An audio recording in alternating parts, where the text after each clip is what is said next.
ಡೆಲ್ಲಿ ಚುನಾವಣೆ ಬಗ್ಗೆ ಎಲ್ಲರಿಗೂ ಆಗಲೇ ಸುದ್ದಿಯನ್ನು ತಲುಪಿರುತ್ತೆ. ಸುಮಾರು 27 ವರ್ಷ ಆಗಿದ ನಂತರ ನಮ್ಮ ದೆಹಲಿಯಲ್ಲಿ ನಮ್ಮ ಕಮಲ ಏನು ಇದೆ ಅದು ಅರಳಿದೆ. ಎಲ್ಲರಿಗೂ ಭಾಳ ಸಂತೋಷದ ವಿಷಯ. ವಿಶೇಷವಾಗಿ ನಮ್ಮ ದೆಹಲಿಯ ಒಂದು ಏನು ಭಾಜಪಾ ಇದೆ ಅವ್ರಿಗೆ ವಿಶೇಷವಾದ ಶುಭಾಶಯಗಳನ್ನು ಸಲ್ಲಿಸುತ್ತೇನೆ ಮತ್ತು ಇಡೀ ಭಾರತದಲ್ಲಿ ಸಮಸ್ತ ಏನು ಭಾಜಪಾಯಿನ ಸದಸ್ಯರಿದ್ದಾರೆ, ಕಾರ್ಯಕರ್ತರಿದ್ದಾರೆ, ಅವ್ರಿಗೆಲ್ಲರಿಗೂ ಕೂಡ ನನ್ನ ಶುಭಾಶಯಗಳನ್ನು ಸಲ್ಲಿಸುತ್ತೇನೆ. ಮಹಾರಾಷ್ಟ್ರ, ಹರಿಯಾಣ, ದೆಹಲಿ ಮತ್ತು ಜಮ್ಮು ಕಾಶ್ಮೀರಲ್ಲೂ ಸಹ ಒಂದು ರೀತಿ ಸಕಾರಾತ್ಮಕವಾದ ಒಂದು ಬೆಳವಣಿಗೆ ಆಗಿದೆ.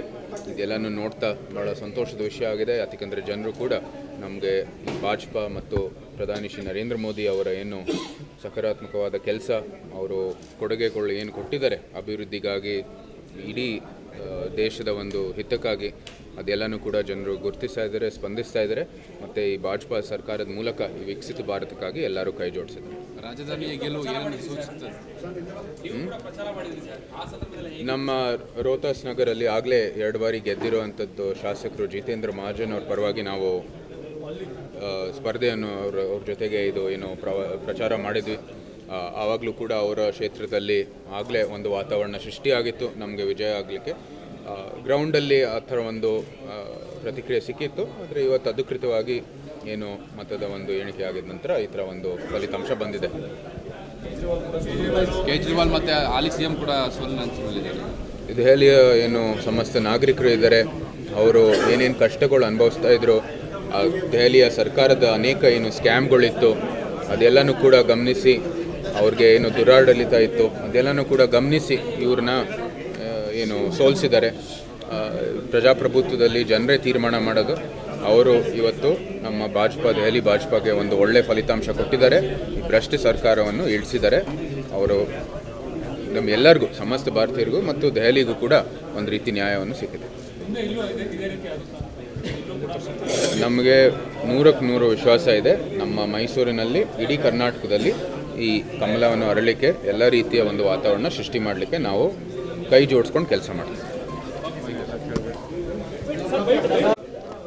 ಡೆಲ್ಲಿ ಚುನಾವಣೆ ಬಗ್ಗೆ ಎಲ್ಲರಿಗೂ ಆಗಲೇ ಸುದ್ದಿಯನ್ನು ತಲುಪಿರುತ್ತೆ. ಸುಮಾರು 27 ವರ್ಷ ಆಗಿದ ನಂತರ ನಮ್ಮ ದೆಹಲಿಯಲ್ಲಿ ನಮ್ಮ ಕಮಲ ಏನು ಇದೆ ಅದು ಅರಳಿದೆ. ಎಲ್ಲರಿಗೂ ಭಾಳ ಸಂತೋಷದ ವಿಷಯ. ವಿಶೇಷವಾಗಿ ನಮ್ಮ ದೆಹಲಿಯ ಒಂದು ಏನು ಭಾಜಪಾ ಇದೆ ಅವ್ರಿಗೆ ವಿಶೇಷವಾದ ಶುಭಾಶಯಗಳನ್ನು ಸಲ್ಲಿಸುತ್ತೇನೆ ಮತ್ತು ಇಡೀ ಭಾರತದಲ್ಲಿ ಸಮಸ್ತ ಏನು ಭಾಜಪಾಯಿನ ಸದಸ್ಯರಿದ್ದಾರೆ, ಕಾರ್ಯಕರ್ತರಿದ್ದಾರೆ, ಅವ್ರಿಗೆಲ್ಲರಿಗೂ ಕೂಡ ನನ್ನ ಶುಭಾಶಯಗಳನ್ನು ಸಲ್ಲಿಸುತ್ತೇನೆ. ಮಹಾರಾಷ್ಟ್ರ, ಹರಿಯಾಣ, ದೆಹಲಿ ಮತ್ತು ಜಮ್ಮು ಕಾಶ್ಮೀರಲ್ಲೂ ಸಹ ಒಂದು ರೀತಿ ಸಕಾರಾತ್ಮಕವಾದ ಒಂದು ಬೆಳವಣಿಗೆ ಆಗಿದೆ.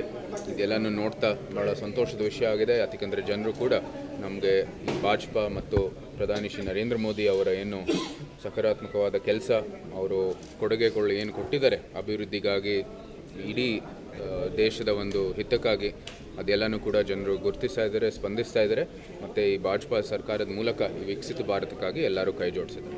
ರಾಜಧಾನಿಯ ಗೆಲುವು ಏನನ್ನು ಸೂಚಿಸುತ್ತದೆ?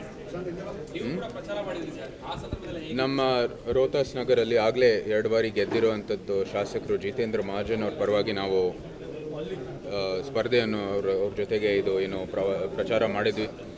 ಆವಾಗಲೂ ಕೂಡ ಅವರ ಕ್ಷೇತ್ರದಲ್ಲಿ ಆಗಲೇ ಒಂದು ವಾತಾವರಣ ಸೃಷ್ಟಿಯಾಗಿತ್ತು ನಮಗೆ ವಿಜಯ ಆಗಲಿಕ್ಕೆ. ಗ್ರೌಂಡಲ್ಲಿ ಆ ಥರ ಒಂದು ಪ್ರತಿಕ್ರಿಯೆ ಸಿಕ್ಕಿತ್ತು. ಆದರೆ ಇವತ್ತು ಅಧಿಕೃತವಾಗಿ ಏನು ಮತದ ಒಂದು ಎಣಿಕೆ ಆಗಿದ ನಂತರ ಈ ಥರ ಒಂದು ಫಲಿತಾಂಶ ಬಂದಿದೆ. ಕೇಜ್ರಿವಾಲ್ ಮತ್ತು ಹಾಲಿ ಸಿಎಂ ಕೂಡ ಸೋಲಿದ್ದಾರೆ. ದೆಹಲಿಯ ಏನು ಸಮಸ್ತ ನಾಗರಿಕರು ಇದ್ದಾರೆ, ಅವರು ಏನೇನು ಕಷ್ಟಗಳು ಅನುಭವಿಸ್ತಾ ಇದ್ರು, ದೆಹಲಿಯ ಸರ್ಕಾರದ ಅನೇಕ ಏನು ಸ್ಕ್ಯಾಮ್ಗಳಿತ್ತು ಅದೆಲ್ಲನೂ ಕೂಡ ಗಮನಿಸಿ, ಅವ್ರಿಗೆ ಏನು ದುರಾಡಳಿತ ಇತ್ತು ಅದೆಲ್ಲನೂ ಕೂಡ ಗಮನಿಸಿ ಇವ್ರನ್ನ ಏನು ಸೋಲಿಸಿದ್ದಾರೆ. ಪ್ರಜಾಪ್ರಭುತ್ವದಲ್ಲಿ ಜನರೇ ತೀರ್ಮಾನ ಮಾಡೋದು. ಅವರು ಇವತ್ತು ನಮ್ಮ ದೆಹಲಿ ಭಾಜಪಾಗೆ ಒಂದು ಒಳ್ಳೆ ಫಲಿತಾಂಶ ಕೊಟ್ಟಿದ್ದಾರೆ. ಈ ಭ್ರಷ್ಟ ಸರ್ಕಾರವನ್ನು ಇಳಿಸಿದ್ದಾರೆ. ಅವರು ನಮ್ಮ ಎಲ್ಲರಿಗೂ, ಸಮಸ್ತ ಭಾರತೀಯರಿಗೂ ಮತ್ತು ದೆಹಲಿಗೂ ಕೂಡ ಒಂದು ರೀತಿ ನ್ಯಾಯವನ್ನು ಸಿಕ್ಕಿದೆ. ನಮಗೆ 100ಕ್ಕೆ 100 ವಿಶ್ವಾಸ ಇದೆ. ನಮ್ಮ ಮೈಸೂರಿನಲ್ಲಿ, ಇಡೀ ಕರ್ನಾಟಕದಲ್ಲಿ ಈ ಕಮಲವನ್ನು ಅರಳಿಕೆ ಎಲ್ಲ ರೀತಿಯ ಒಂದು ವಾತಾವರಣ ಸೃಷ್ಟಿ ಮಾಡಲಿಕ್ಕೆ ನಾವು ಕೈ ಜೋಡಿಸ್ಕೊಂಡು ಕೆಲಸ ಮಾಡ್ತೀವಿ. ಹೆಚ್ಚಿನ ವಿಡಿಯೋಗಳಿಗೆ ಪ್ರತಿಧ್ವನಿ ಯೂಟ್ಯೂಬ್ ಚಾನೆಲ್ ಸಬ್ಸ್ಕ್ರೈಬ್ ಮಾಡಿ, ಬೆಲ್ ಐಕಾನ್ ಕ್ಲಿಕ್ ಮಾಡಿ.